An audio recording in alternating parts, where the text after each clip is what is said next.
Welcome to The Explainer, where we break down epic stories into their most powerful, essential form. Today, we're diving into the chronicle of a warrior whose legend was forged in the fires of feudal Japan and then sealed away in a volcanic tomb, just waiting centuries to be found again. All right, let's get right into it. The official history books, they don't say a whole lot, but the legends? Oh, the legends are powerful. We're talking about a figure who just vanished from the historical record right at the peak of her power, leaving behind a story so incredible, you just know there's something to it. So picture this. It's 1184 AD. We're deep in the Genpei War, which was this brutal 5-year conflict that basically turned the entire power structure of feudal Japan on its head. It's a chaotic time of betrayal and constant battle. And right in the middle of this whole storm is Tomoe Gozen. Now, she wasn't just some soldier. She was her lord's commanding general, an Onimusha, a warrior so skilled, so deadly, she was known everywhere as the undefeated female samurai. I mean, think about that. An absolute force of nature on the battlefield. But here's the problem. Her lord, Yoshinaka, gets betrayed by the emperor and is now trapped by his own cousin, Yoritomo. And the difference in power is it's staggering. Yoshinaka has 300 samurai against an army of 6,000. The odds aren't just bad, they're completely and totally impossible.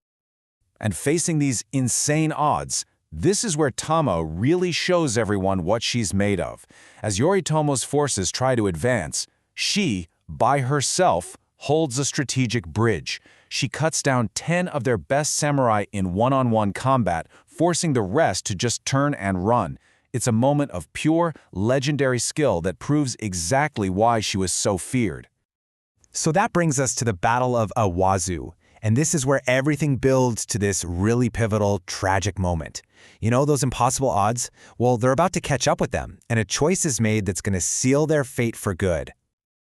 Yoshinaka knows he's cornered. He knows the writing is on the wall. So instead of running toward the capital and putting the emperor in danger, he decides to make his final stand at Awazu. It's a noble move for sure, but let's be honest. It's a suicide mission designed to keep the imperial family out of the crossfire. In what they both know are their last hours together, Yoshinaka asks Tomoe for one final promise. He's not asking for victory, he's asking for honor. See, in that era, taking your enemy commander's head was the ultimate prize, a symbol of total victory. He's asking her to deny his cousin that final insult. And yeah, it happens just as they feared. Yoritomo's army is just too big, their tactics too brutal. I mean, they were firing arrows into their own men just to hit their targets.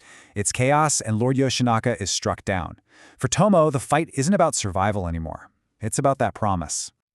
So with her lord dead and their army completely wiped out, Tomoe Gozen's story takes a hard right turn. This is the exact point where she disappears from the history books and literally rides straight into the world of myth. And she keeps her promise. In this incredible act of loyalty, she takes her lord's head and fights her way through the enemy lines, escaping the battlefield just to deny Yoritomo his prize. Can you even imagine that? Wounded, exhausted, after days on the run, Tomoe climbs this smoldering, active volcano. She's at her absolute lowest point, totally prepared to die, when a voice speaks to her. And it's not just any voice. It's Amaterasu, the most powerful deity in the Shinto religion, the sun goddess herself. Amaterasu is just so impressed by Tomoe's insane, unwavering loyalty that she offers her something other than death, a whole new destiny. She heals Tomoe's wounds, grants her immortality, and gives her a new name before sealing her away in a hidden tomb to sleep until a future time of great need. And just like that, Tomoe Gozen is gone. In her place is Sanuoria, the Sun Warrior, a legend waiting to be awakened. Her whole story now a secret kept by a sacred mountain. Okay, hit the fast forward button. We're leaping forward in time. A lot. Nearly a millennium goes by. Empires rise and fall, the world changes in ways you can't even imagine. But that mountain, it keeps its secret, until now. Now let's meet Jade and Katrina. They're two super smart, adventurous geology students from Tokyo University. They're heading up an expedition to Mount Fuji, but they're not looking for legends, they're looking for scientific data. They're on the mountain to replace some seismic sensors that have been acting up after a bunch of weird tremors. They think they're just investigating some quirky geology, but what they're about to do is stumble right into mythology. So, while they're up there, bam! A massive tremor shakes the whole mountain. But it's not just a normal rock slide. A huge section of the cliff face just shatters and falls away, and behind it is something that shouldn't be there. A perfectly carved man-made tunnel leading right into the heart of the volcano. And inside, an ancient, impossibly preserved tomb. And what they find inside pretty much confirms the impossible.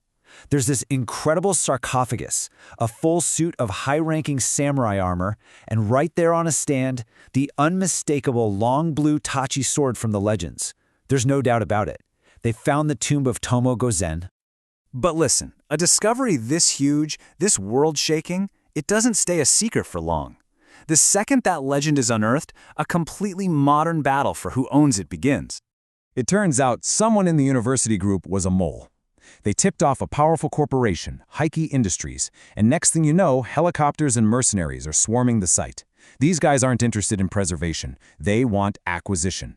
They want the artifacts, and they are ready to take them by force.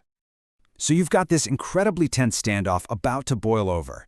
But then the university president arrives, alerted to the situation, with official government orders in hand. The artifacts are secured for the university. But just as this human conflict seems to be over, the mountain itself decides to get involved. And it is a mad scramble to get out of there.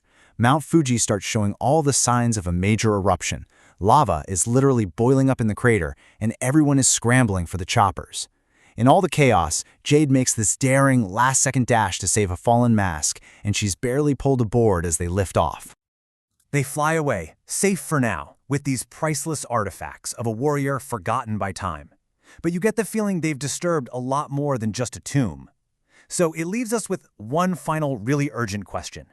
Now that her resting place has been opened and her legacy is being fought over, how much longer will the Sun Warrior sleep?